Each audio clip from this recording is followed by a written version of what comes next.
Welcome to Research Vessel Falkor 2. I'm going to give you a tour of the ship, showing you the science spaces, the public areas, all throughout the vessel, so that you have a really good sense of just what we've done to this ship over the past 17 months with about 1,000 people that have turned a commercial vessel into probably one of the most state-of-the-art oceanographic research ship sets working today. So Falkor 2 is 110.6 meters long. That's about 363 feet. And what we've done to this vessel over the past 17 months are adding all sorts of scientific equipment and systems that will be used for scientists from all disciplines of oceanography.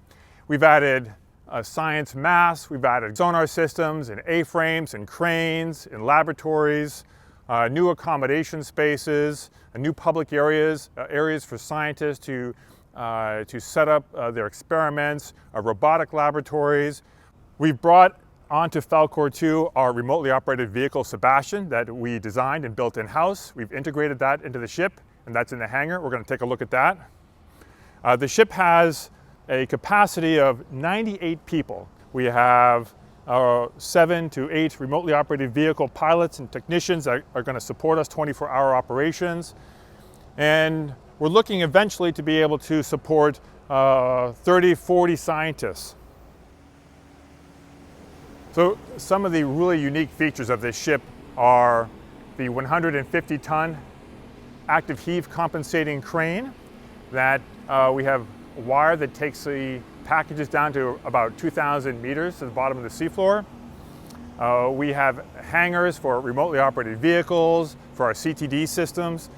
We have a spare hangar with a side Baltic door, side shell door that's going to be available for scientists to bring their instruments that they might want to deploy from within the ship, and I'll show you that once we get inside. We've added A-frame, workboat davits. We've reconfigured the cranes that were on board here for over-the-side handling gear and equipment. But also just as impressive is over 900 square meter of open deck space. What we've done is we've left the infrastructure, this layout of the ship in such a way that we can bring robotics, systems that are in containers that are containerized for launch and recovery systems. We have laboratories, storage, short-term storage, long-term storage. We have a 30-ton A-frame that was built here in Spain that is 170-degree articulating. And we've incorporated features from some of the best A-frames on research vessels from around the world.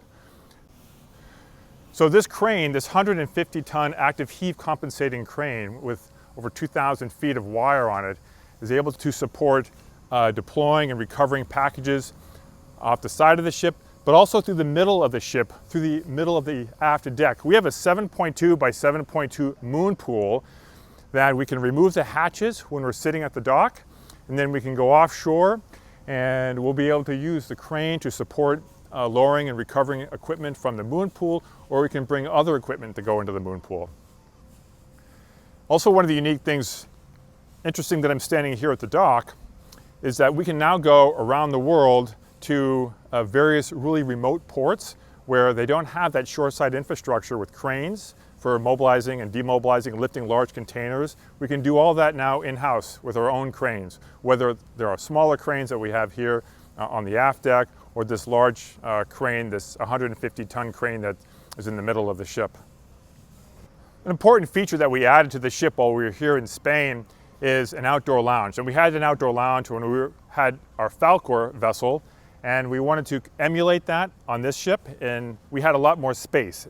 And that additional space allowed us to double the size of the outdoor lounge. And you can see the structure here. It's a 2-story structure. What this space is, it's for not just recreation for crew and the scientists, because we all work together on board the ship, but also, just as important, it's a place for meetings and perhaps seminars, but it's fully connected, so you can work out in this space. We have Wi-Fi coverage throughout the whole ship. We have a system called ClearComms, which allows you to communicate with a remotely operated vehicle, whether you're on the aft deck, you're in the mission control room, or you're out here in this outdoor lounge.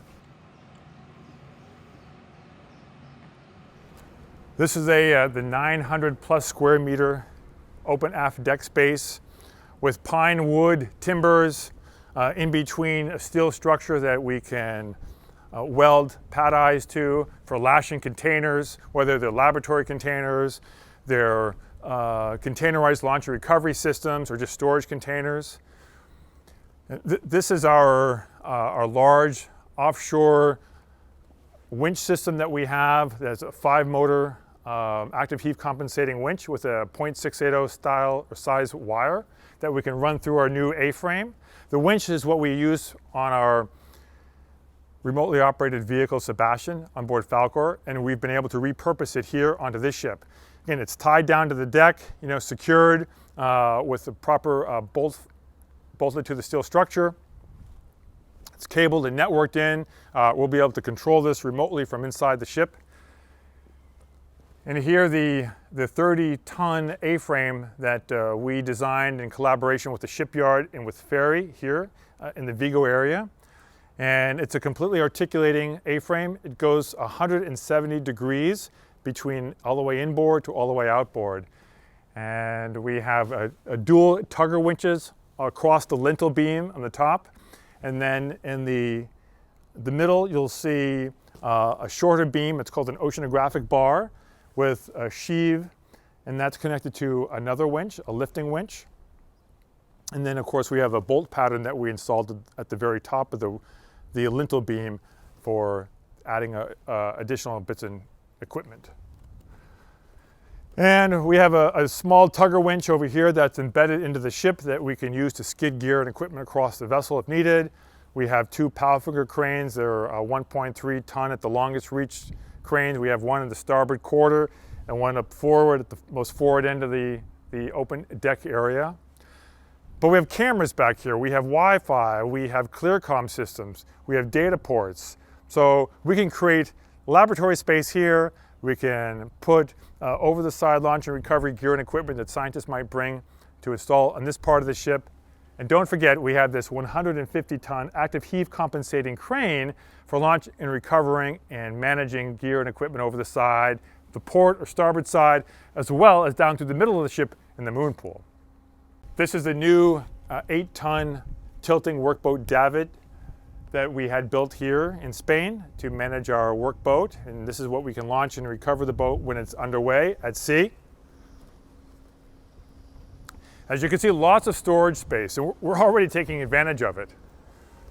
In this area right here where I'm standing, this space, the 7.2 by 7.2 meter MOONPOOL, that we would take the hatch off the top and the hatch off the bottom. We could put those ashore, and then we could go to sea, and now we have this tremendous opportunity to launch and recover and handle, manage assigned systems, gear and equipment through the middle of the ship, the most stable part of the vessel. We're now going to move into the interior of the ship on the main deck, the science deck, and we're going to start off by this hangar. This hangar is a 4-story volume space that expands the entire width of the ship, 20 meters. And in the middle of this hangar, right in the very middle of the ship, is a MOONPOOL. So what is a MOONPOOL? A MOONPOOL is essentially a swimming pool with doors on the top of it. We can lower these doors and we'll now open up a 5.4 by 5.4 meter space directly to the sea. We can launch and recover robotic vehicles in here, maybe an AUV or some other system, and we can do that either through some kind of a launch recovery system that a scientist might bring, or we have a cursor system which is located at the top of the hangar, and it is supported by this system that allows you to go all the way to the very bottom of the MOONPOOL, and then it can continue on another 25 meters for launching and recovering some type of vehicles. This ship was designed to operate 2 remotely operated vehicles at the same time. We only have one, our Sebastian, which we're launching and recovering off the starboard side of the ship. So Sebastian is sitting on a platform that we've expanded the base so scientists can access around the platform 360 degrees.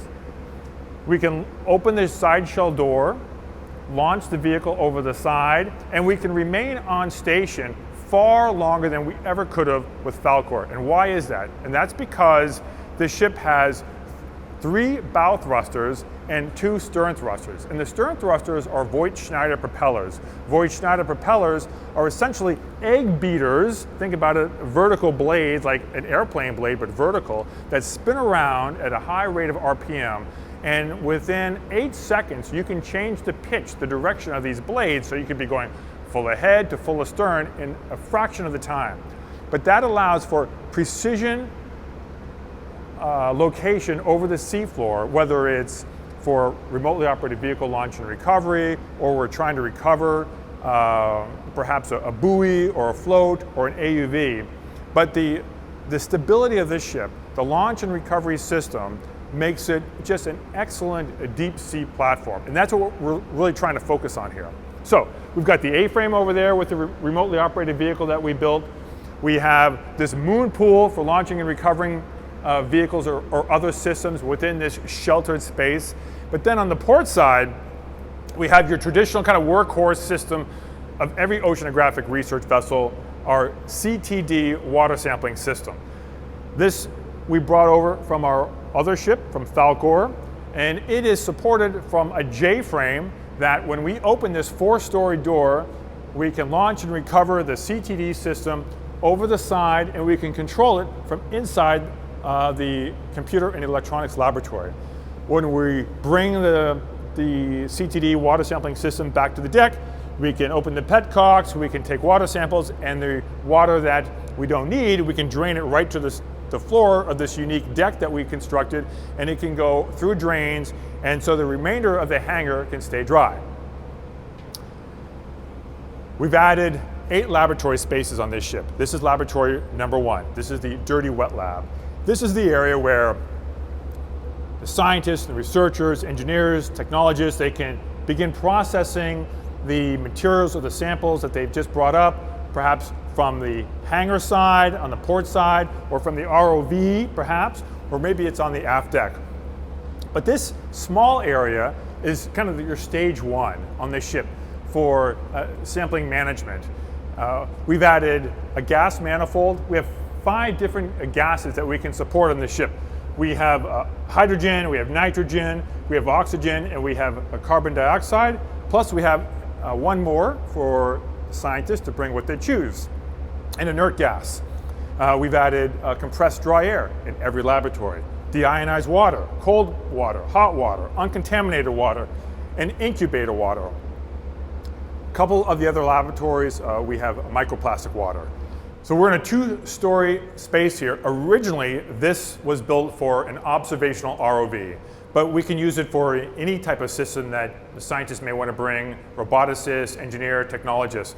We have pads on the deck that we can secure a foundation to for an over-the-side handling system. We have space above in a little mezzanine area for a small winch system. But most importantly, these side shell doors, these hangar doors, can open completely, and now you have a 2-story open to the environment space, in addition to the ROV that we have in its own hangar area. And all of these areas are completely networked into the science network system, the science computer system. We have Wi-Fi, clear comms, telephones, camera systems. We have dozens and dozens of pan, zoom, tilt camera systems that can be used for outreach and communication, safety, security, and also just day-to-day operations of the vehicles over the stern of the ship or within the hangar. But now we're starting to come to the other 7 laboratories. This is the hydro lab, but every lab pretty much has all the same services. It just, the further you move forward, for the most part, the drier the space is, of course. But again, a great area to go right from the aft deck if you're doing any sampling or launch and recovery where you need to bring samples in, or from the ROV, or maybe from the CTD system, or whatever system happens to be on here. You can go to the dirty wet lab first, come into the hydro lab. Again, very same systems. We have deionized water, hot water, cold water, uncontaminated water, incubator water. These are these 3-way sinks. We have these special covers that go onto the counter here so you can have more deck space. And then the power. So what kind of power do we have? We have 50 hertz and we have 60 hertz power on this ship.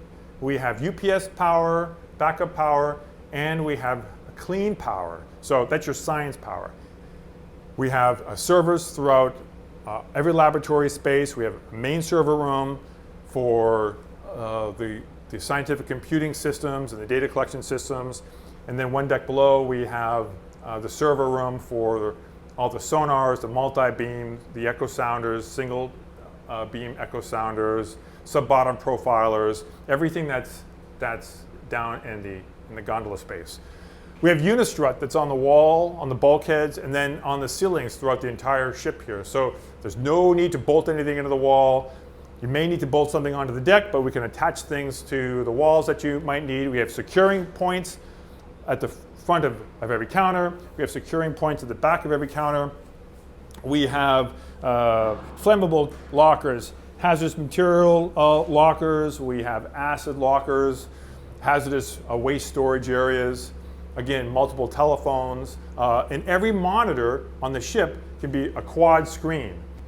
And freezers, we're going to see a lot more of these, but we have -80 freezers, we have -30 freezers, and we have +4 freezers. But in addition to just these large freezers, we also have a +4 cold room, a small laboratory, where you might be processing or analyzing the samples that are brought up from the ROV. In this small room, this is about a 9 square meter space. We have ample room for storage of samples. We have a lot of workspace for the analysis work. Again, it's the same power system. We have 50 hertz, 60 hertz, we have clean power. But what do we have in here? We have gases, we have compressed air, we have incubator water, seawater. And once you get into this lobby area, this is where we can either go forward through the main passageway, we can go check out the main lab here in a minute, or we can go into the wet lab. But in here we have another refrigerator, or +4. Excuse me, a -30 freezer. Let's take a look at the wet lab. Well, we have 3 ductless fume hoods on the ship, and we have a laminar flow hood, and then we have an extraction system. We have 9 extraction hoods or ventilation systems that can bring perhaps whatever fumes that might be generated from the work that's going on in these laboratories through a filtration system and then outside. So something that we found in some other research ships that we thought would be valuable here, and some input that we had from scientists. And so it's been introduced and here and in the main laboratory as well. So we know a lot of times that you'll need to run cabling, wiring from outside of the aft deck or some other spot of the ship. And to do that, traditionally you are either just stringing it from the overhead or you're using cable trays. We've tried to design the science networking system in such a way that you don't have to do that. You can just plug in. But in the event that scientists need to run cables from the aft deck or anywhere in the ship, we put in pass-throughs that go through bulkheads and through walls. We have cable trays, so you can move your cables from one space into the other space without having to have a door open. Okay, let's take a look at the largest lab, the main lab. It's a much quieter space. We have lots of compressed air outlets that dry filtered air. The 5 gas taps that we have, including the 5th one being perhaps an inert gas that the scientists are bringing. We have ductless fume cabinets. We have 2 here in this laboratory. We have flake ice for sample use. And then all of our freezers are -80 or -30 or +4 freezers. And the power. We mentioned that before, where we have the electricity, any type of power that you could want, we have it in this laboratory. You don't see the power here because it's all under the table. Let's go to the Science Seawater room, or the Science Seawater laboratory.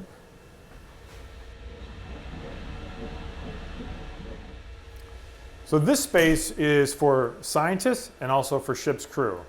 This wall of pipes allows scientists to tap into all sorts of different water systems. Again, we're talking about uncontaminated seawater, deionized water. We have microplastic water in here, incubator water, chilled seawater. And you can plug in your instruments into these data ports that can go back to the computer network system, into the server room, the main server room. And then we've added a liquid nitrogen generator. So we're going to go take a look at a conference room and the rest of the lab spaces. The conference room has been outfitted to be a multi-purpose space for scientists, for crew, for meetings, for conferences, seminars, maybe seminars at sea or some type of outreach activity. But a very comfortable space with dimmable lights and great communication. Our clear comms communication in here, excellent Wi-Fi, large screen TVs that are like whiteboards. You can also draw on these. On the conference room table here, we can network into the science computing system. We'll go to the computer electronics lab. This area is also a dual function space. This is where the ship's marine technicians and ROV technicians, pilots, supervisors, we work in this common area throughout these next couple of rooms here. But it's also a space for the scientists. So we call this our computer electronics laboratory. And again, it's a very networked area. We have the ability to have all of these screens quad screen. These 10 screens can quad as well. So we have the ability to have 40 different images here. Lots of different power options. We have servers, racks within this space here as well. New air handling we've introduced here to reduce the temperature. We can control the CTD, launch and recovery system, from this station here, and we can monitor it using our line control instrument. This little room here, we have 3D printing set up. We can support scientists with making a variety of bits and pieces that they might need for their instruments or for their over-the-side handling systems, or maybe some fasteners or clips. We use it for the ROV systems, AUV systems. All right, now we're moving to the mission control room. So welcome to the mission control room. This is where we're controlling ROV Sebastian, and eventually we'll be able to control lots of other robotic vehicles or autonomous vehicles that the scientists may bring on board. All of these screens can be turned into quad screens. We have spaces for the pilots and the co-pilots, the chief scientists, maybe another scientist, outreach personnel. Additional scientists can be sitting at these workstations. And then we also have some spectator seating, a few seats that are elevated so that others that may be interested in seeing what's happening in this room have an opportunity to do that as well. Like all the other rooms on the ship, it's highly networked. We have Wi-Fi throughout the ship. We have 100% Wi-Fi coverage from the bow to the stern, 110.6 meters of Wi-Fi coverage, and actually beyond. The room just aft of the mission control room is the robotics laboratory. This robotics laboratory is a space that's set up for ship's crew as well as the scientists for electrical work or electronics work. We have extraction hoods. We have a dry air that can be brought into this room. We have plenty of cabinetry. We have special lighting, the unistruts on the wall, flammable locker. The monitor is a quad screen monitor. Again, this laboratory, just like all the spaces, you can run cabling between labs. This is a multi-purpose area, and it's configurable in lots of different ways. And it's really designed to support the scientists as well as the ship's crew for months at a time, just like every space throughout this whole ship. So now we're on the sea deck of the ship, and this is the deck where we have the helideck and the science mast. But we introduced a small workstation area for the scientists to log into the ship's network and maybe set up their laptops. And this would be the workstation if the scientists were doing something out on the foredeck, out onto the helideck, and also on the science mast.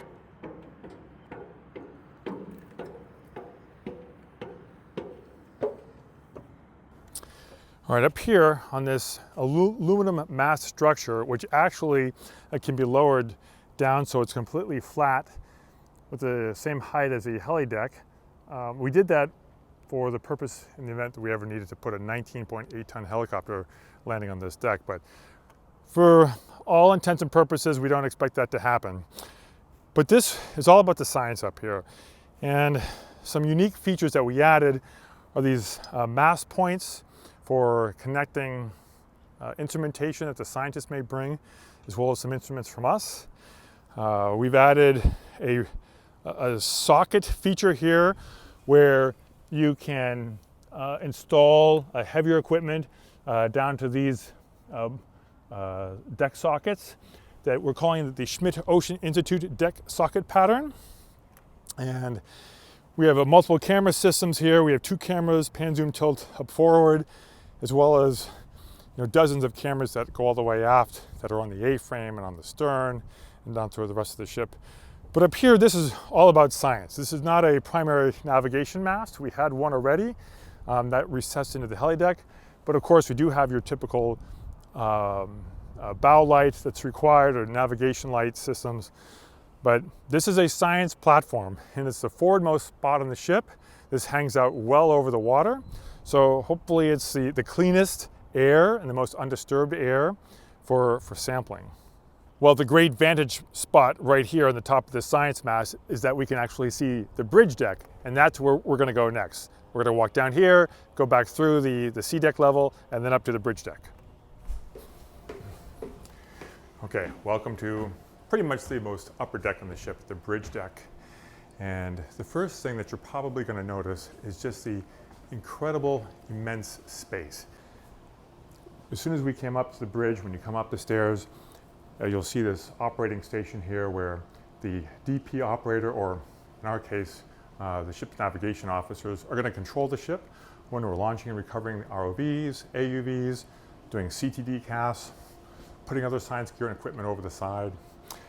You not only can launch and recover or manage the ship from this position, but you can also drive the ship from this position as well. We added an outreach media studio, a small space. It's a soundproof room where the multimedia correspondent and our multimedia technicians can work, and they can produce the products that we put out on YouTube. But again, it's a very connected space, so we'll be able to tap into the whole ship's network through this room here, something that we weren't able to have on Falkor, and especially unique is that it's a soundproof space.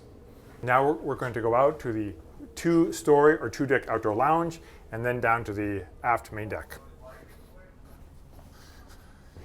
This is the upper deck of the outdoor lounge, the C deck. We have 2 decks, the C deck and the B deck of the outdoor lounge.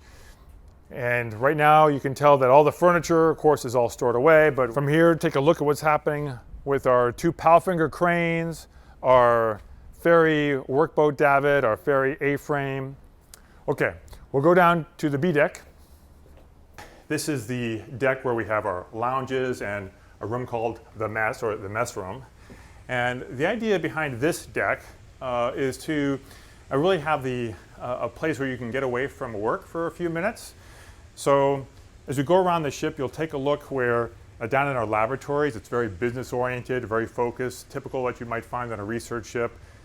Your cabins are outfitted a little bit differently. The outdoor lounge is outfitted a little differently, but especially here. And we tried to make it very whimsical and fun and light and happy, so that everyone has an opportunity to come to a special little spot, either with other people, small groups, gatherings, or even just by yourself, where you can focus and kind of regroup and recharge after a hard day of doing ocean science. So we move into another recreational space here. We call it the cinema. It's a great space, for the crew and the scientists to all come together and again kind of unwind and take a few moments to enjoy doing something other than just science. The idea is to recharge, to help you rethink and refocus, so that when you go back to work, back down to the laboratories, that you're right back into business and you're even more ready to go than ever. So all these spaces were kind of designed to help facilitate that idea. So we're gonna walk into the mess, and we completely rebuilt this space as well. We can hold 64 people all at one seating.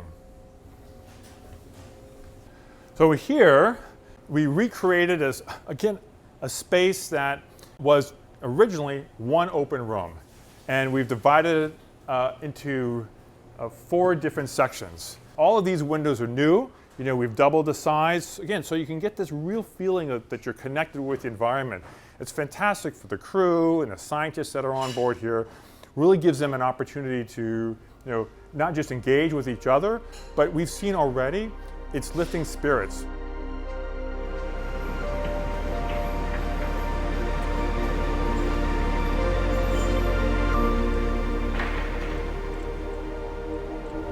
And that concludes the tour of the research vessel Falkor 2. You know, it's been quite a journey this past 17 months to get to the ship to this state. This is one of the largest research vessels in the world. So we're looking forward to ideas, we're looking forward to proposals, we're looking forward to the feedback so that we can constantly improve and get this ship out working. You know, the ship does its best work when it's at sea with the science community aboard. So thank you again, we appreciate the time, and we look forward to seeing you aboard Research Vessel Falkor 2.